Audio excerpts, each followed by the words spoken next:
저리 안 비켜! 여긴 내가 누울 거라고! 출근길 지하철, 취기 오른 젊은이들이 휠체어 노인을 밀쳐냅니다. 주변 승객들은 눈길을 돌리지만 박정훈 할아버지가 천천히 일어섭니다.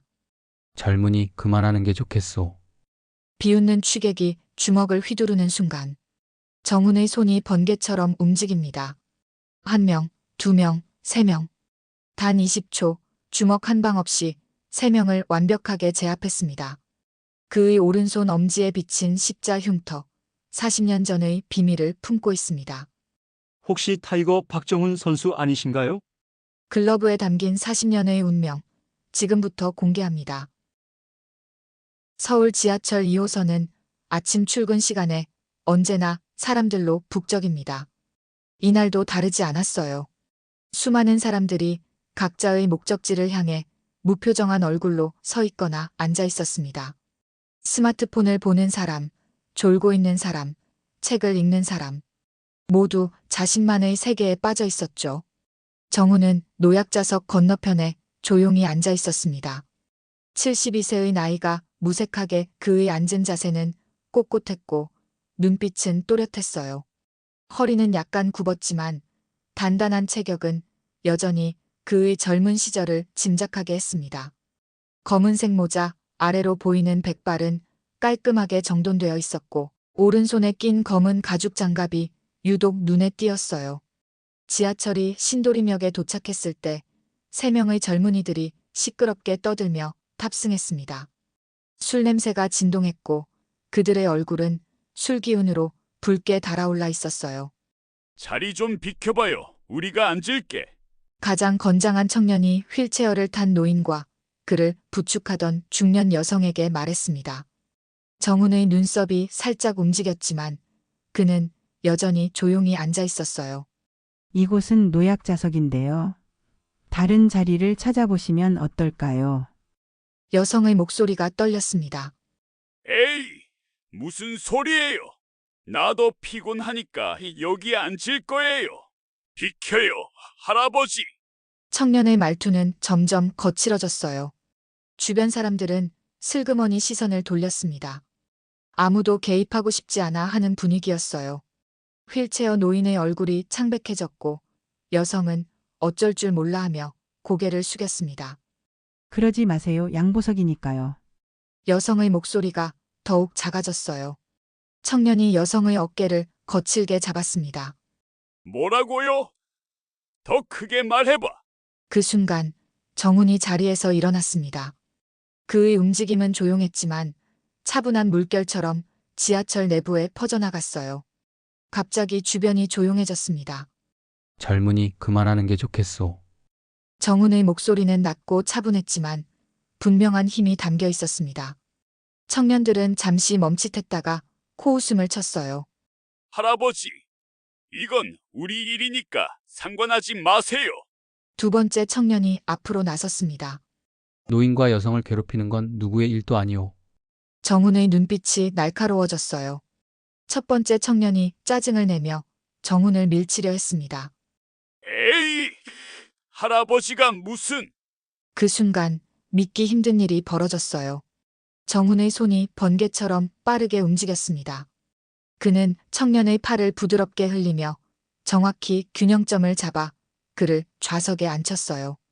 동시에 특유의 발 움직임으로 위치를 선점했습니다. 어머야, 청년의 눈이 놀라움으로 커졌습니다.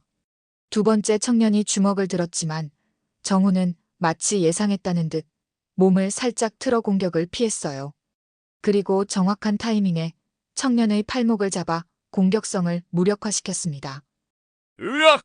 청년의 비명이 지하철 안에 울렸어요. 마지막 청년이 등 뒤에서 달려들었을 때 정훈은 놀라운 반사신경으로 몸을 낮추었습니다. 공격자는 그대로 앞으로 넘어졌고 정훈은 그의 팔을 부드럽게 제어했어요. 청년의 얼굴이 고통으로 일그러졌습니다. 지하철 안의 모든 사람들이 놀란 눈으로 그 광경을 지켜보았어요. 단 20초도 되지 않는 시간 동안 3명의 건장한 청년들은 모두 제압되었습니다. 더 놀라운 점은 정훈이 그들에게 단 한 번의 타격도 가하지 않았다는 거예요. 그저 상대의 공격 에너지를 이용해 균형을 무너뜨리는 노련한 기술만으로 상황을 통제했습니다. 정우는 오른손 장갑을 살짝 당겨 올렸습니다. 잠시 보였던 그의 엄지에는 희미하지만 분명한 십자 모양의 흉터가 있었어요. 죄송합니다. 우리가 가겠습니다. 청년들은 황급히 다음 역에서 내렸습니다. 지하철 안의 승객들은 정훈을 향해 경외의 눈빛을 보냈어요. 누군가는 작게 박수를 치기도 했습니다. 정훈은 아무 일도 없었다는 듯이 휠체어 노인과 여성에게 다가갔습니다. 괜찮으세요? 그의 목소리는 부드러웠어요. 정말 감사합니다. 어떻게 이런. 여성의 목소리에는 놀라움이 가득했습니다. 정훈은 미소 지으며 고개를 끄덕였습니다.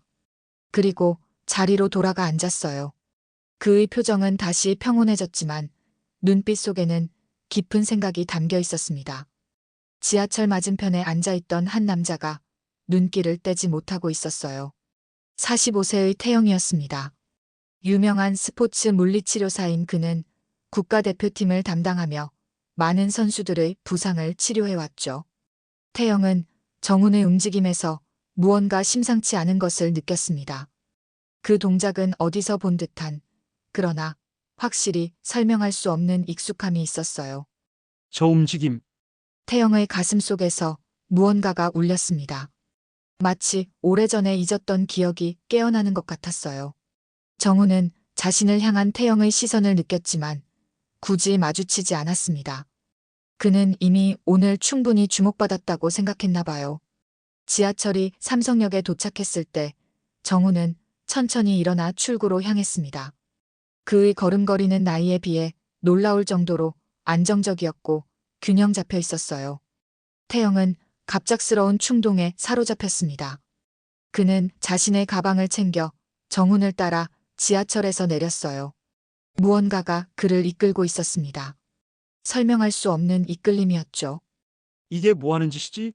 태영은 스스로에게 물었지만 발걸음은 멈추지 않았어요. 정훈은 에스컬레이터를 타고 지상으로 올라갔습니다. 태영은 조금 떨어진 거리에서 그를 따라갔어요. 지상에 도착한 정훈은 잠시 하늘을 올려다보았습니다. 가을 하늘은 맑고 푸르렀고 시원한 바람이 불었어요. 몇 걸음 뒤에서 그를 관찰하던 태영은 마침내 용기를 내어 말을 걸었습니다. 저 실례합니다만 혹시 복싱을 하셨나요? 정훈이 천천히 돌아보았습니다. 그의 눈에는 경계심이 서려 있었어요. 왜 그런 걸 물으시나? 방금 그 움직임이 제가 알던 한 전설적인 권투 선수의 동작과 너무 흡사해서요. 태영의 목소리가 약간 떨렸습니다. 정훈의 표정이 미묘하게 변했습니다. 그의 눈에 잠시 그림자가 스쳤어요. 오래전 일이오. 혹시 타이거 박정훈 선수 아니신가요? 70년대 웰터급 세계 챔피언? 태영의 가슴이 쿵쾅거렸습니다.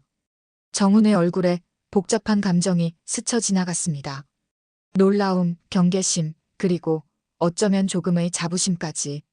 그 이름은 오래전에 잊었수만. 태영의 눈이 반짝였습니다. 마치 오랜 시간 찾아 헤매던 보물을 발견한 것 같은 기분이었어요. 믿을 수 없습니다. 제가 스포츠 물리치료사인데 선생님의 경기 영상으로 많이 공부했습니다. 선생님의 푸소크는 지금도 교과서적이에요. 정훈은 잠시 태영을 관찰하더니 부드럽게 미소 지었습니다. 그의 표정이 조금 풀어졌어요. 그저 지나가는 노인일 뿐이오. 태영의 마음속에서 따뜻한 흥분이 일었습니다. 어릴 적부터 동경해온 전설적인 선수를 이렇게 우연히 만나다니. 제발 시간 괜찮으시면 커피 한 잔 대접하고 싶습니다. 저기 좋은 카페가 있어요. 정훈은 망설이는 듯 했습니다. 그는 태영의 얼굴을 자세히 살펴보았어요. 무언가 익숙한 것이 있었지만 정확히 무엇인지는 알 수 없었습니다. 그의 마음속에서 오래된 기억이 아련하게 울렸어요.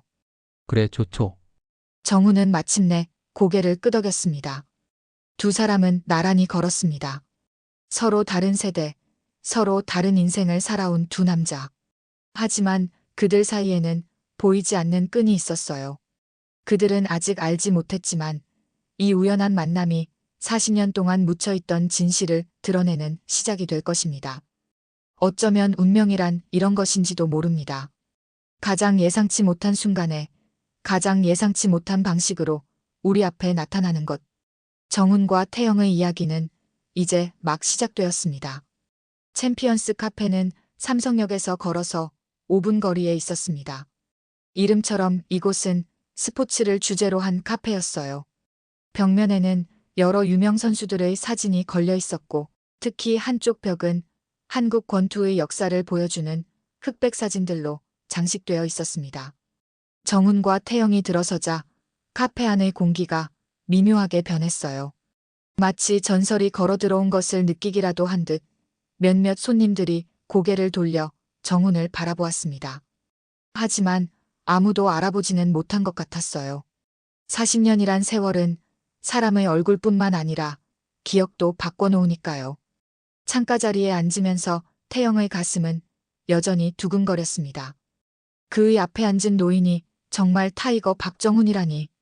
어린 시절부터 영상으로만 보던 전설적인 선수를 이렇게 직접 만나다니. 믿기지 않았어요. 무슨 커피 드실래요? 태영이 물었습니다. 정훈은 메뉴판을 살펴보다가 부드럽게 미소 지었어요. 아메리카노로 하지요. 요즘 카페 메뉴는 너무 복잡해서 말이오. 태영은 고개를 끄덕이며 주문을 했습니다. 잠시 후 두 잔의 커피가 테이블 위에 놓였어요. 정훈은 천천히 오른손 장갑을 벗었습니다. 그의 손가락은 나이에 비해 유연해 보였지만 오른손 엄지에 있는 뚜렷한 십자 모양의 흉터가 태영의 시선을 사로잡았어요. 저 정말 영광입니다. 태영의 목소리가 살짝 떨렸습니다. 선생님 경기 영상은 학교 다닐 때부터 봐왔어요. 특히 1979년 LA에서의 타이틀 방어전은 정말 명경기였죠. 정훈의 눈이 잠시 반짝였다가 이내 깊은 그림자가 드리워졌어요. 그런 말은 됐소. 그건 다 지난 일이니까. 태영은 정훈의 반응에 약간 당황했습니다. 그의 마음이 쿵 내려앉는 느낌이었어요. 하지만 전설적인 선수를 만난 흥분을 감출 수 없었습니다. 왜 은퇴 후에 공식 석상의 모습을 안 보이셨는지 업계에서는 수수께끼였어요. 많은 팬들이 궁금해했습니다. 정훈은 커피잔을 조용히 들었습니다. 그의 눈에는 말할 수 없는 슬픔이 담겨 있었어요. 간단한 이유지. 그냥 모든 걸 잊고 싶었소.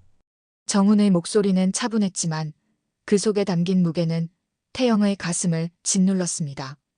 정훈은 커피를 한 모금 마시다가 갑자기 관자놀이를 손가락으로 눌렀어요. 그의 얼굴이 순간 일그러졌습니다. 괜찮으세요?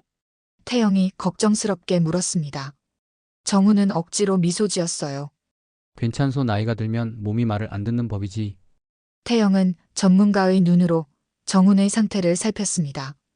그것은 단순한 노화의 증상이 아니었어요.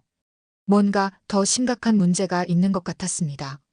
전 국가대표팀 물리치료사로 일하고 있어요. 혹시 제가 도울 일이 있을까요? 정훈은 태영을 유심히 바라보았어요. 그의 눈에는 경계와 호기심이 섞여 있었습니다. 물리치료사. 어떻게 그 길을 택하게 되었소? 태영은 잠시 생각에 잠겼습니다.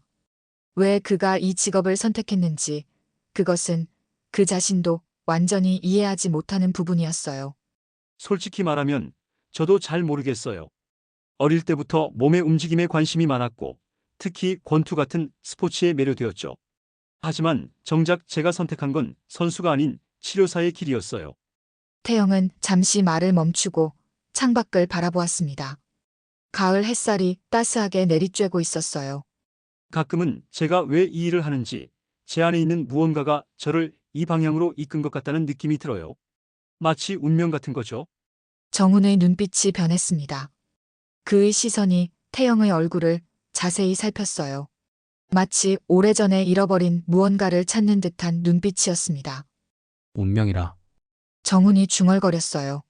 나는 운명이란 것을 믿지 않았지만 삶은 가끔 이상한 방식으로 우리를 놀라게 하는 법이오. 태영은 정훈의 말에 깊은 울림을 느꼈습니다. 마치 두 사람 사이에 보이지 않는 연결고리가 있는 것 같았어요. 선생님, 혹시 그 유명한 글러브 사건에 대해 말씀해 주실 수 있을까요? 정훈의 표정이 굳어졌습니다. 그의 손가락이 커피잔을 꽉 쥐었어요. 태영은 즉시 자신의 질문이 실수였음을 깨달았습니다. 마음속에서 후회가 밀려왔어요. 죄송합니다. 너무 사적인 질문이었네요. 정훈은 깊은 숨을 내쉬었습니다. 괜찮소. 다만 그건 내 인생의 가장 어두운 장이오. 두 사람 사이에 무거운 침묵이 내려앉았습니다.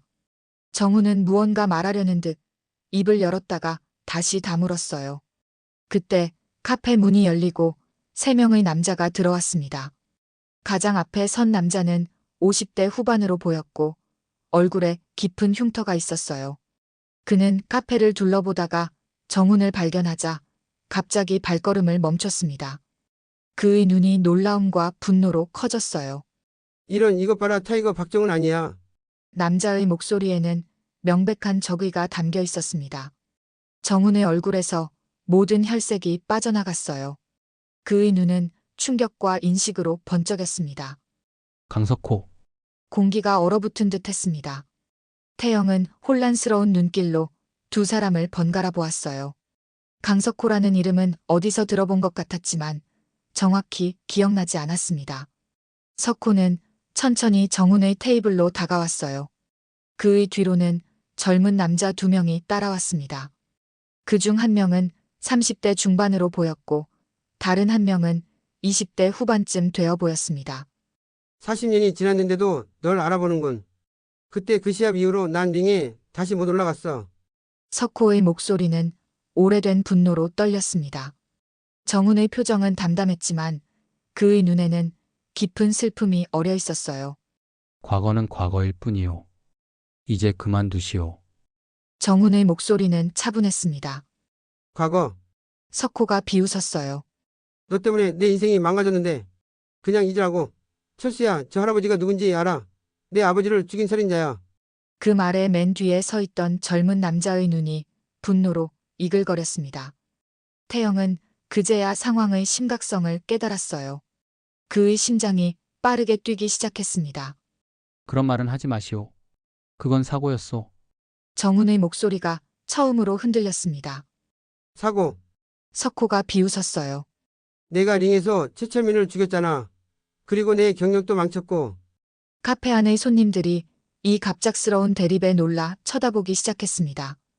태영은 자리에서 일어났어요. 진정하세요. 여기는 공공장소입니다. 석호는 태영을 무시하고 계속해서 정훈을 노려보았습니다. 내가 사라진 후 모든 것이 끝났어.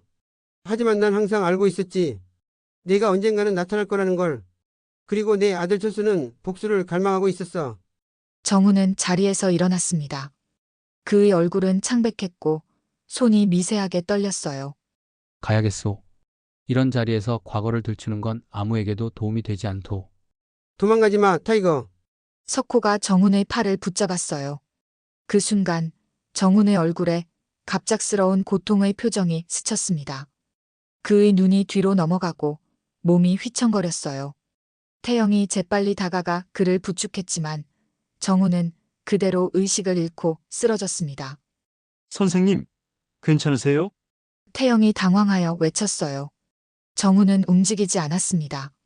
그의 얼굴은 창백했고 이마에는 식은땀이 맺혔어요. 카페 직원들이 달려왔고 손님들은 놀란 표정으로 지켜보았습니다.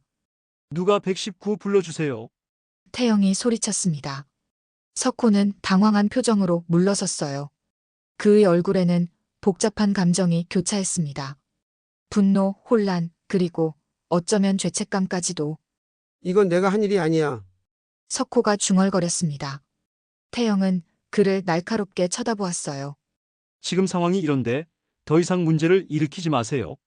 제발 가주시겠어요?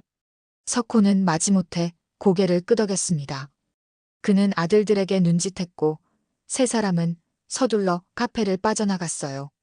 태영은 정훈의 맥박을 확인했습니다. 다행히 맥박은 뛰고 있었지만 불규칙했어요. 그는 정훈의 이마에 손을 대보았습니다. 이상하게 뜨겁지는 않았어요. 하지만 무언가 심각한 문제가 있는 것 같았습니다. 선생님, 제발 버텨요. 곧 구급차가 올 거예요. 태영은 정훈의 손을 꼭 잡았습니다. 몇 분 후 구급차 소리가 들렸어요. 응급구조대가 카페로 들어와 신속하게 정훈을 살폈습니다. 그들은 정훈을 들것에 실었고 태영도 함께 구급차에 탑승했어요. 국립중앙의료원으로 가주세요. 제가 거기서 일하고 있어요. 태영이 말했습니다. 구급차가 출발하자 태영은 복잡한 감정에 휩싸였어요. 그는 정훈의 손을 계속 꼭 잡고 있었습니다. 40년 전의 비극이 오늘 이곳에서 그들을 이어준 것일까? 이것은 우연일까? 아니면 운명일까? 그때 정훈의 주머니에서 무언가가 살짝 보였습니다. 태영은 조심스럽게 그것을 꺼냈어요. 낡은 가죽 주머니였습니다. 구급차가 흔들리는 가운데 주머니가 열렸고 안에서 작은 물건이 떨어졌어요. 그것은 오래된 권투 글러브의 일부분이었습니다. 금이 간 가죽 조각이었어요. 태영의 가슴이 갑자기 철렁 내려앉았습니다. 그는 자신의 지갑을 열어 오랫동안 간직해온 물건을 꺼냈어요. 또 다른 글러브 조각이었습니다. 입양 부모가 그에게 준 유일한 유품. 두 조각을 나란히 놓자 태영의 눈에서 눈물이 흘러내렸습니다. 그것들은 완벽하게 맞아떨어졌어요. 마치 퍼즐 조각처럼 하나의 전체를 이루었습니다. 이게 어떻게? 태영의 목소리가 떨렸습니다. 구급차는 계속해서 병원을 향해 달렸고 태영의 마음속에는 수많은 질문이 소용돌이쳤어요. 하지만 한 가지는 확실했습니다. 이것은 단순한 우연이 아니었어요. 세상에는 우연보다 더 강력한 힘이 있는 것 같았습니다.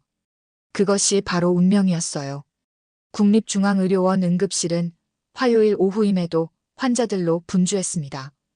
구급차가 도착하자 의료진이 신속하게 움직였어요. 태영은 여전히 정훈의 손을 꼭 쥐고 있었습니다. 두 개의 글러브 조각은 그의 주머니 속에 함께 넣어두었어요.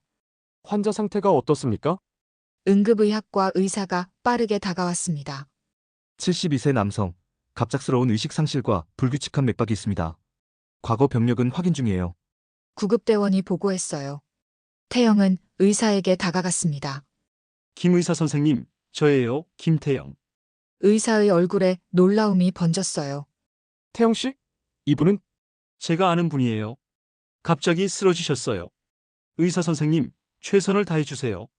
태영의 목소리가 간절했습니다. 의료진은 신속하게 정훈을 검사실로 옮겼고 태영은 복도에 홀로 남겨졌어요. 그는 벽에 등을 기대고 천천히 미끄러져 앉았습니다. 주머니에서 두 글러브 조각을 꺼내 다시 한번 살펴보았어요.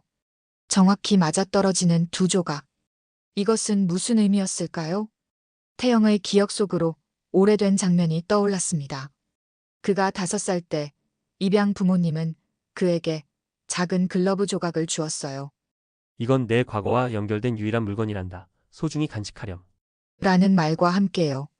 태영은 그 글러브 조각을 항상 지갑에 넣어 다녔습니다. 그것이 그의 정체성과 연결된 유일한 단서였으니까요. 하지만 이제 나머지 절반이 정훈에게 있었다니. 태영의 심장이 빠르게 뛰었습니다. 이것은 단순한 우연일 리가 없었어요. 김 선생님, 의사의 목소리에 태영은 번쩍 고개를 들었습니다. 환자분 상태가 안정되셨어요. 지금 검사 중인데 CT 촬영을 해야 할 것 같습니다. 태영은 자리에서 일어났어요. 함께 있어도 될까요? 의사는 잠시 고민하다가 고개를 끄덕였습니다. 환자분의 지인이신 것 같으니 괜찮을 것 같네요. 그런데 이분이 혹시 내 70년대 복싱 챔피언 박정훈 선생님이세요. 태영이 조용히 대답했어요. 의사의 눈이 커졌습니다. 정말요? 제 아버지가 큰 팬이셨어요. 어쩐지 얼굴이 익숙하다 했어요. 태영은 쓸쓸하게 미소 지었습니다. 40년 동안 은둔하셨으니 알아보기 어려우셨겠죠? 그들은 함께 CT 촬영실로 향했어요. 정훈은 이미 촬영 준비가 되어 있었습니다. 그의 얼굴은 창백했지만 호흡은 안정적이었어요. 태영은 유리창 너머로 정훈을 바라보며 가슴이 조여들었습니다. 이제 막 찾은 소중한 인연인데 제발 아무 일도 없기를 바랐어요. CT 촬영이 끝나고 1시간 후 의사가 태영을 불렀습니다.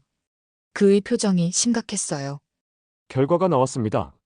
의사가 모니터 앞에 태영을 불러 세웠어요. 보시면 아시겠지만 환자분의 뇌에 금속 조각들이 여러 개 발견됐습니다. 태영의 가슴이 철렁 내려앉았습니다. 모니터에는 정훈의 뇌 영상이 보였고 작지만 분명한 여러 개의 하얀 점들이 뇌 조직 사이에 자리하고 있었어요. 금속 조각이요? 태영의 목소리가 떨렸습니다. 뇌 상당히 오래된 것으로 보입니다. 이런 경우는 흔치 않아요. 대개 전쟁 부상이나 사고로 인한 것인데 의사가 설명했어요. 권투 경기 중에 있었던 일일 수도 있을까요? 태영이 물었습니다. 의사는 고개를 갸웃했어요. 일반적인 권투 경기에서는 이런 부상이 발생하기 어려워요. 글러브가 금속 물질을 포함하지 않거든요. 특별한 상황이 있었던 것 같습니다. 태영의 머릿속에 퍼즐 조각들이 맞춰지기 시작했어요. 글러브 조각, 최철민의 죽음, 정훈의 갑작스러운 은퇴, 그리고 이 금속 조각들. 수술이 가능할까요? 태영이 물었습니다. 의사는 깊은 한숨을 내쉬었어요. 매우 위험합니다. 금속 조각의 위치가 너무 민감해요. 특히 이 조각은 그가 화면을 가리켰습니다. 주요 혈관 바로 옆에 있어요. 조금만 움직여도 치명적일 수 있습니다. 태영의 눈에서 희망의 빛이 사라졌어요. 그의 어깨가 축 처졌습니다. 게다가 의사가 계속했습니다. 환자분의 연령을 고려하면 일반적인 수술은 추천하기 어려워요. 위험성이 너무 높습니다. 태영은 잠시 침묵했습니다. 그의 머릿속에서 생각들이 빠르게 흘러갔어요. 갑자기 그의 눈에 결의가 떠올랐습니다. 저는 스포츠 물리치료사입니다. 최근에 개발 중인 새로운 신경 자극 치료법이 있어요. 태영의 목소리에 확신이 담겼습니다. 의사는 의아한 표정을 지었어요. 개발 중이라고요? 임상시험이 완료된 건가요? 초기 단계지만 국가대표팀 선수들에게 적용해 좋은 결과를 얻고 있어요. 신경 압박을 완화하고 미세한 금속 입자의 이동을 제한하는 효과가 있습니다. 태영이 설명했어요. 의사는 의심스러운 눈길로 태영을 바라보았습니다. 그런 치료법이 있다는 건 처음 들어보네요. 아직 논문 발표 전이에요. 하지만 효과는 확실합니다. 특히 뇌 속 이물질로 인한 압박 증상에 큰 도움이 돼요. 의사는 깊은 고민에 빠졌습니다. 한참을 생각하더니 입을 열었어요. 위험할 수 있습니다만 현재 환자 상태를 고려하면 다른 선택지가 많지 않네요. 하지만 먼저 환자분이나 가족의 동의가 필요합니다. 태영은 고개를 끄덕였어요. 물론이죠. 정훈 선생님께서 의식을 되찾으시면 상의드리겠습니다. 환자분의 보호자는 없나요? 의사가 물었습니다. 태영은 잠시 생각했어요. 제가 알기론 혼자 사세요. 가족에 대한 이야기는 들은 적이 없습니다. 의사는 깊은 한숨을 내쉬었어요. 알겠습니다. 환자분이 의식을 되찾으시면 바로 알려드릴게요. 태영은 중환자실로 향했습니다. 정우는 여러 의료 장비에 연결된 채 조용히 누워 있었어요. 그의 얼굴은 평화로워 보였지만 상태는 위태로웠습니다. 태영은 병실 의자에 앉아 정훈의 손을 조심스럽게 잡았어요. 선생님, 제가 여기 있어요. 힘내세요. 태영의 눈에 눈물이 고였습니다. 방금 만난 사람이지만 왜인지 마음이 찢어질 듯 아팠어요. 마치 오랫동안 찾아 헤매던 사람을 드디어 만났는데 다시 잃을 위기에 처한 것 같았습니다. 태영은 주머니에서 두 글러브 조각을 꺼내어 나란히 놓았어요. 완전히 맞아떨어지는 두 조각을 보며 그는 깊은 생각에 잠겼습니다. 시간이 흘러 밤이 되었어요. 태영은 여전히 정훈의 곁을 지키고 있었습니다. 의료진은 그에게 집에 가서 쉬라고 권했지만 태영은 완강히 거부했어요.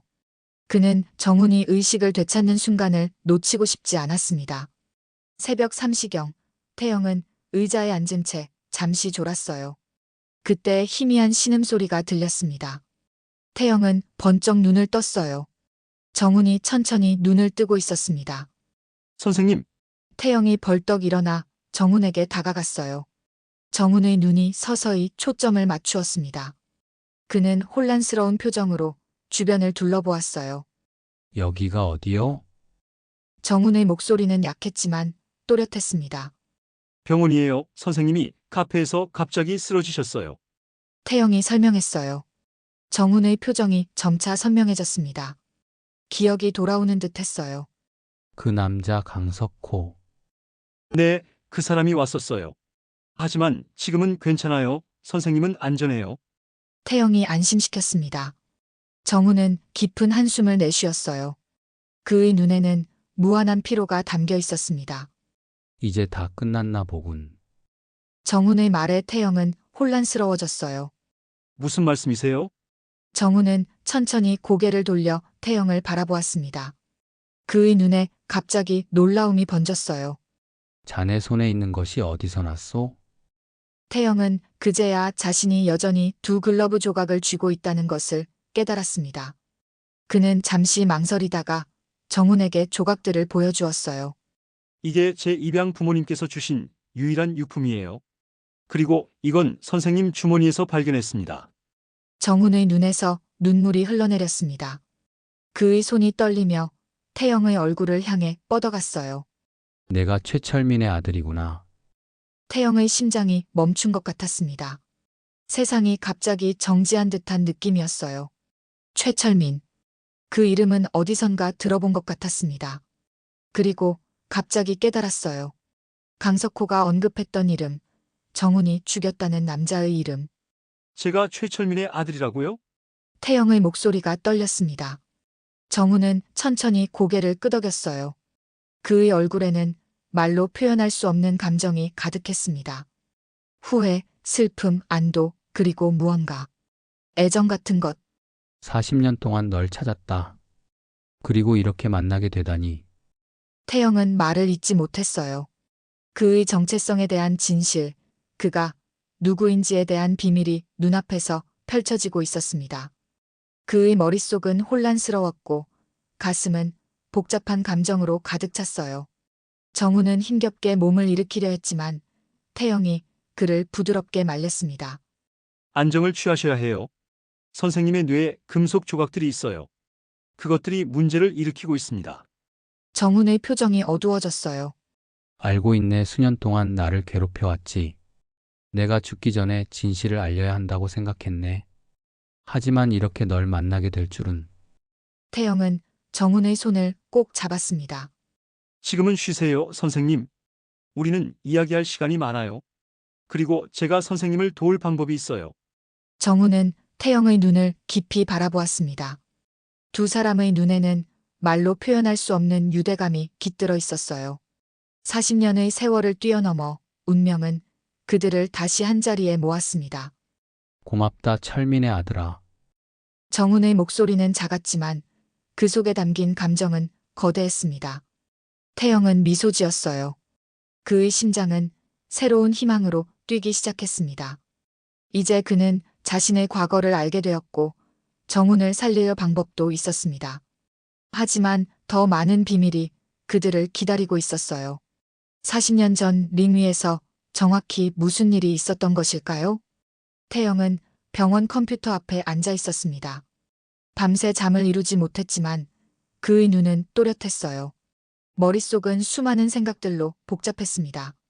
자신이 최철민의 아들이라는 사실, 정훈과의 운명적인 만남, 그리고 아직 풀리지 않은 40년 전 사건의 진실까지.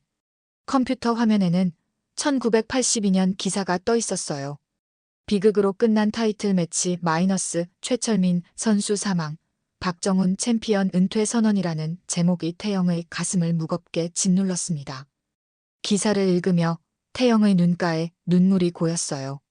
그가 태어난 지 5살 때 그의 친부는 세계 타이틀 도전 경기에서 패하고 며칠 후 사망했습니다. 그 후 태영은 고아가 되어 입양되었죠. 어쩐지 내가 왜 권투에 끌렸는지 이제야 이해가 가네요. 태영은 중얼거렸습니다. 그는 계속해서 기록을 조사했어요.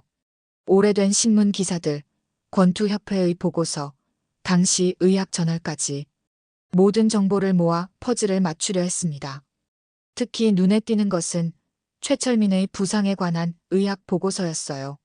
일반적인 권투 경기에서는 보기 힘든 특이한 외상이었습니다. 보고서는 미확인 금속 물질에 의한 뇌 손상이라고 언급하고 있었어요. 태영의 가슴이 쿵 내려앉았습니다. 이것이 정훈의 뇌에 있는 금속 조각들과 어떤 연관이 있을까요? 그리고 더 중요한 것은 아버지의 죽음과 어떤 관계가 있는지였어요. 오전 9시 태영은 정훈의 병실을 찾았습니다. 정훈은 이미 깨어 있었고 창밖을 바라보고 있었어요. 그의 얼굴은 어제보다 조금 나아 보였지만 여전히 지쳐 있었습니다. 잘 주무셨어요? 태영이 조심스럽게 물었어요. 정훈은 천천히 고개를 돌려 태영을 바라보았습니다. 그의 눈에는 복잡한 감정이 어려 있었어요. 아니, 거의 잠을 이루지 못했어. 너무 많은 생각들이. 특히 내가 내 앞에 나타난 이후로. 태영은 병상 옆 의자에 앉았습니다. 잠시 침묵이 흘렀어요. 어떻게 대화를 시작해야 할지 몰랐습니다. 그러다 용기를 내어 입을 열었어요. 선생님, 1982년 그 경기에서 정확히 무슨 일이 있었던 건가요? 정훈의 얼굴에 그림자가 드리워졌습니다. 그는 깊은 한숨을 내쉬었어요. 내가 그 이야기를 한 번도 제대로 말한 적이 없어. 너무 고통스러웠거든. 하지만 이제 내게는 말해야겠구나. 정훈의 목소리는 흔들렸습니다. 마치 40년 동안 가슴속에 묻어둔 슬픔이 모두 쏟아져 나오려는 것 같았어요. 그 당시 나는 세계 웰터급 챔피언이었고 내 아버지 최철민은 내 타이틀에 도전했지. 우리는 사실 친구였네. 같은 체육관에서 함께 훈련했고 서로의 가족도 알고 지냈어. 태영의 눈이 놀라움으로 커졌어요. 자신의 아버지와 정훈이 친구였다니. 처음 듣는 이야기였습니다. 경기 전날 이상한 일이 있었어. 강석호가 내 아버지를 찾아왔지. 그는 당시 권투계에서 영향력 있는 인물이었는데 불법 도박과 승부 조작에도 관여하고 있었지. 정훈의 손이 미세하게 떨렸습니다.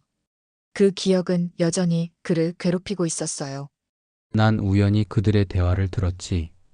석호는 내 아버지에게 글러브에 특별한 무게를 넣을 것을 제안했어. 사실상 불법 금속 물질이었지. 태영의 얼굴이 창백해졌습니다. 그의 심장이 빠르게 뛰기 시작했어요. 무슨 말씀이세요? 아버지가 불법 글러브를 사용했다는 건가요? 정훈은 천천히 고개를 저었습니다. 아니, 내 아버지는 거절했어. 하지만 석호는 물러서지 않았지. 그는 내 아버지의 가족을 위협했네. 당시 내 아버지는 큰 빚을 지고 있었고 너와 내 어머니를 지키기 위해 고민했어. 태영의 가슴 속에서 뭔가가 찢어지는 듯한 느낌이 들었습니다. 아버지가 그런 상황에 처해 있었다니. 경기 당일 나는 내 아버지에게 진실을 물었지. 그는 모든 것을 털어놓았어.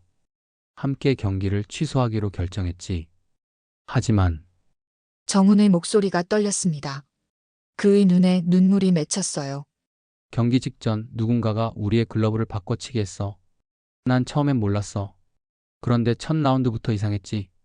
내 펀치가 평소보다 강하게 내 아버지에게 전달되었고 내 아버지의 펀치도 내 머리를 강하게 타격했어. 나중에 알고 보니 두 글러브 모두에 금속 물질이 들어있었던 거야. 태영은 숨을 크게 들이마셨습니다. 점점 진실이 드러나고 있었어요.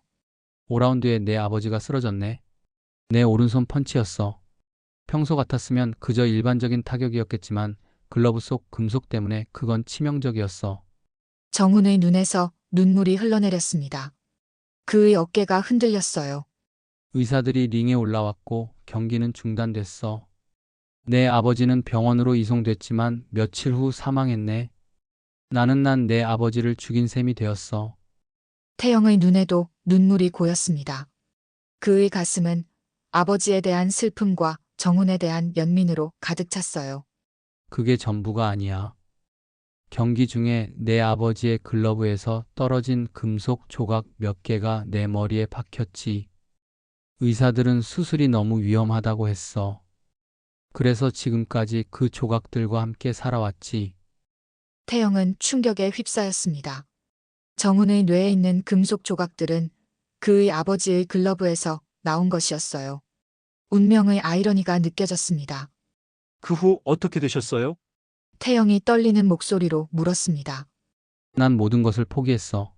챔피언 벨트, 명예, 그리고 공적인 삶까지. 하지만 가장 중요한 것은 내 아버지의 유일한 아들인 너를 찾는 것이었어.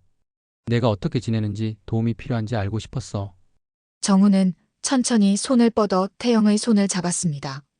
그의 손은 따뜻했어요. 나는 40년 동안 널 찾아다녔어. 하지만 입양 기록은 비공개였고 어떤 단서도 없었어. 다만 내가 가진 유일한 물건은 글러브 조각이었군요. 태영이 끝을 맺었습니다. 정우는 고개를 끄덕였어요. 내 아버지의 글러브 중 일부를 간직했네. 그리고 나머지 반쪽은 내가 어디 있든 너에게 갈 수 있도록 입양 기관에 맡겼지. 태영의 가슴이 뭉클했습니다. 입양 부모님이 그에게 준 글러브 조각은 단순한 유품이 아니었어요. 그것은 아버지의 마지막 선물이자 정훈이 그를 찾기 위해 남긴 단서였습니다. 그런데 진짜 범인은 강석호였군요. 태영이 중얼거렸습니다. 정훈의 표정이 어두워졌어요. 그렇지 하지만 증거가 없었어. 그리고 난 너무 죄책감에 시달려서 진실을 밝히려는 노력도 제대로 하지 못했네. 그것이 내 가장 큰 실수였어. 태영은 잠시 침묵했습니다.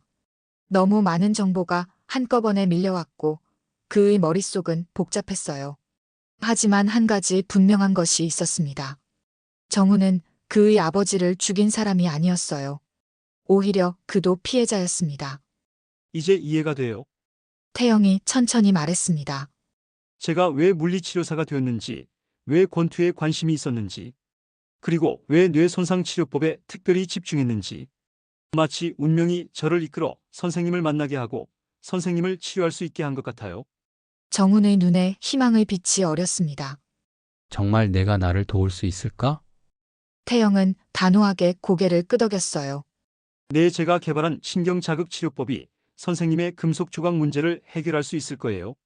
금속을 제거하지 않고도 그 주변의 신경 압박을 완화할 수 있거든요. 정훈은 깊은 한숨을 내쉬었습니다. 그의 얼굴에 40년 만의 안도감이 번졌어요. 그런데 한 가지 궁금한 게 있어요. 태영이 물었습니다.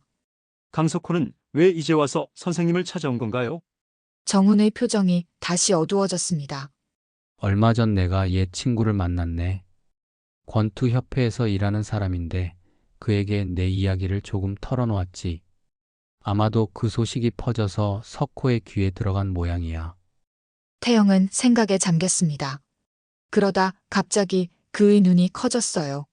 선생님, 강석호가 선생님을 계속 찾을 거예요. 그리고 이제는 저도 알아버렸으니 위험할 수 있어요. 정훈의 눈에 결의가 서렸습니다. 더 이상 도망치지 않을 거야. 40년이면 충분히 숨어 살았어. 이제는 진실을 밝힐 시간이야. 태영은 정훈의 손을 꼭 잡았습니다. 그들의 눈에는 같은 결의가 담겨 있었어요. 40년의 비밀, 슬픔, 그리고 죄책감을 끝낼 시간이 온 것이었습니다. 함께하겠습니다, 선생님. 태영이 단호하게 말했어요. 아버지를 위해서, 그리고 선생님을 위해서도. 정훈은 미소 지었습니다.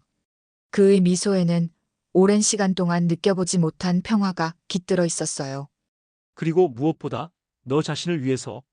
정훈이 덧붙였습니다. 창밖으로 따스한 가을 햇살이 들어왔어요. 그 빛은 마치 새로운 시작을 알리는 듯 했습니다. 40년 동안 어둠 속에 숨겨져 있던 진실이 드디어 빛을 보게 될 것이었어요. 치료를 시작한 지 일주일이 지났습니다. 태영은 매일 정훈의 병실을 찾아 특별한 신경자극 치료를 진행했어요. 처음에는 미세한 전기자극으로 뇌의 염증 반응을 줄이는 것부터 시작했습니다. 그리고 점차 금속 조각 주변의 압박을 완화하는 치료로 나아갔어요. 정훈의 상태는 놀라울 정도로 빠르게 호전되었습니다. 두통의 빈도가 줄어들었고 시력도 점점 선명해졌어요. 무엇보다 그의 눈빛에 활기가 돌아왔습니다. 오늘은 어떠세요? 태영이 치료기구를 준비하며 물었어요. 정훈은 창가에 앉아 있었습니다. 햇살이 그의 하얀 머리카락을 비추고 있었어요. 그는 평온한 미소를 지었습니다. 40년 만에 처음으로 머리가 맑아진 것 같아. 그동안 늘 안개 속에 살았던 것 같았는데 태영의 가슴이 뭉클해졌습니다. 그는 정훈 곁으로 다가가 조심스럽게 치료기를 부착했어요. 이제 이 과정이 두 사람 모두에게 일상이 되었습니다. 의사 선생님께서도 놀라셨어요. 금속 조각 주변의 염증이 많이 줄었대요. 정훈은 태영의 손을 가만히 잡았습니다. 그의 손가락은 여전히 권투 선수 시절의 강인함을 간직하고 있었어요. 자네 덕분이야. 내 아버지가 자랑스러워할 거야. 태영의 눈에 눈물이 고였습니다. 아버지라는 단어는 여전히 그의 마음을 흔들었어요. 한 번도 만나본 적 없는 아버지. 하지만 이제는 정훈을 통해 조금씩 알아가고 있는 아버지. 치료가 끝나고 두 사람은 병원 정원으로 나갔습니다. 가을이 깊어가고 있었고 나뭇잎들은 붉고 노란색으로 물들어 있었어요. 그들은 나란히 벤치에 앉았습니다. 강석호에 대해 더 조사해봤어요. 태영이 조심스럽게 말을 꺼냈습니다. 정훈의 표정이 긴장으로 굳어졌어요. 무엇을 알아냈지? 그는 지금 꽤 큰 권투 체육관을 운영하고 있어요. 챔피언스 짐이라고. 거기서 많은 유망주들을 훈련시키고 있답니다. 겉으로는 존경받는 코치처럼 보이지만 태영은 잠시 말을 멈추고 주위를 살폈습니다. 아무도 없다는 것을 확인한 후 계속 말했어요. 내부적으로는 여전히 불법 도박과 관련이 있다고 해요. 특히 유망주들에게 약물을 사용하게 한다는 소문도 있고요. 정훈의 눈에 분노가 스쳤습니다. 그의 주먹이 무의식적으로 꽉 쥐어졌어요. 40년이 지났는데도 변한 게 없군. 그는 여전히 권투를 더럽히고 있어. 태영은 정훈의 반응을 주의 깊게 지켜보았습니다.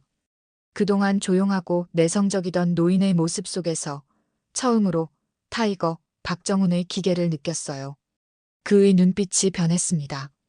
마치 오래된 불꽃이 다시 타오르는 것 같았어요. 선생님, 우리가 그를 멈출 수 있을까요?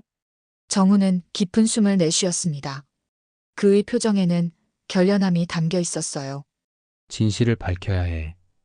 40년간 내가 침묵했던 것이 내 가장 큰 실수였어. 이제는 그 침묵을 깨뜨릴 시간이야. 다음 날 태영은 퇴원 준비를 돕고 있었습니다.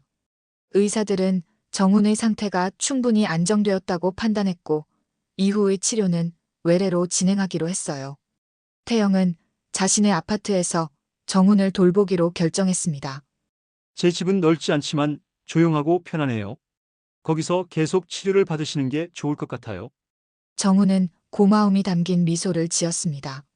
그의 눈에는 깊은 애정이 담겨 있었어요. 내가 내 아들 같았다면 이렇게 대해주었을 거야. 태영의 가슴이 따뜻하게 물들었습니다. 그는 짐을 정리하며 말했어요. 그런데 선생님 집은 어디예요? 혹시 필요한 물건이 있으면 가져다 드릴게요. 정훈의 얼굴에 잠시 그림자가 드리웠습니다. 그는 창밖을 바라보며 말했어요. 난 사실 정해진 집이 없었어. 지난 몇 년간 여러 곳을 떠돌았지. 때로는 고시원에서, 때로는 찜질방에서. 내 아버지와 너에 대한 죄책감으로 안정된 삶을 살 자격이 없다고 느꼈거든. 태영의 마음이 철렁 내려앉았습니다. 전설적인 챔피언이 그렇게 살아왔다니. 이제야 정훈의 낡은 옷과 소박한 소지품이 이해되었어요. 이제부턴 제 집이 선생님 집이에요. 절대 혼자가 아니십니다. 두 사람이 병원을 나서려 할 때 한 간호사가 다급하게 다가왔습니다. 박정훈 환자분, 면회객이 오셨어요. 로비에서 기다리고 계세요. 태영과 정훈은 눈빛을 교환했습니다. 예상치 못한 방문객이었어요. 혹시 강석호가 아닐까요? 태영이 걱정스럽게 물었습니다. 정훈은 침착하게 고개를 저었어요. 이제 더 이상 피하지 않을 거야. 누구든 만나겠어. 그들이 로비에 도착했을 때 의외의 인물이 그들을 기다리고 있었습니다. 60대 중반의 남성, 양복을 깔끔하게 차려입은 그는 정훈을 보자 눈시울이 붉어졌어요. 정훈이 정말 너였구나. 정훈의 눈이 놀라움으로 커졌습니다. 그의 입술이 떨렸어요. 민수 형? 두 노인은 서로를 끌어안았습니다. 오랜 세월의 무게가 두 사람 사이에 흘렀어요. 태영은 조금 떨어진 곳에서 그 장면을 지켜보았습니다. 나중에 알게 된 사실이지만 민수는 정훈의 옛 매니저였습니다. 그는 40년 동안 정훈을 찾아다녔고 우연히 병원에서 정훈의 소식을 듣게 되었어요. 난 모든 것을 알고 있었어. 민수가 떨리는 목소리로 말했습니다.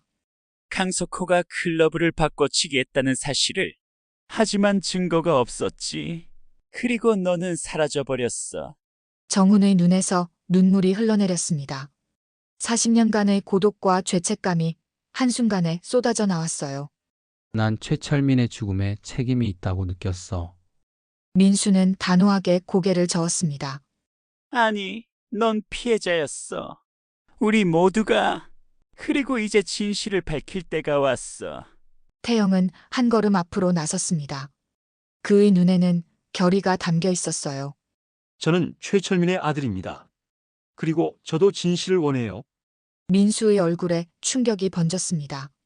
그는 태영을 자세히 바라보았어요. 마치 유령을 본 것처럼 놀란 표정이었습니다. 내가 철민의 아들. 어떻게? 기나긴 이야기예요. 태영이 미소 지었습니다.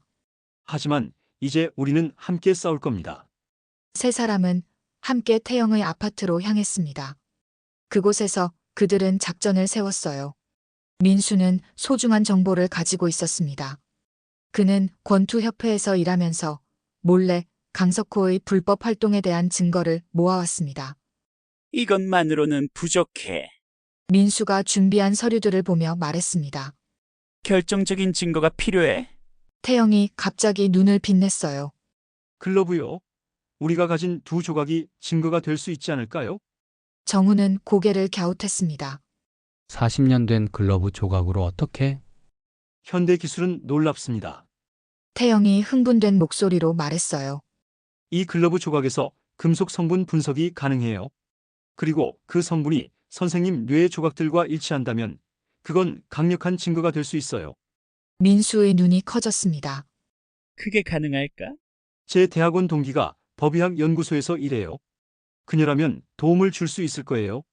다음 날 세 사람은 국립과학수사연구원을 찾았습니다. 태영의 친구 지연은 그들을 반갑게 맞이했고 태영이 상황을 설명하자 기꺼이 도움을 주기로 했어요. 이건 흥미로운 사례네요.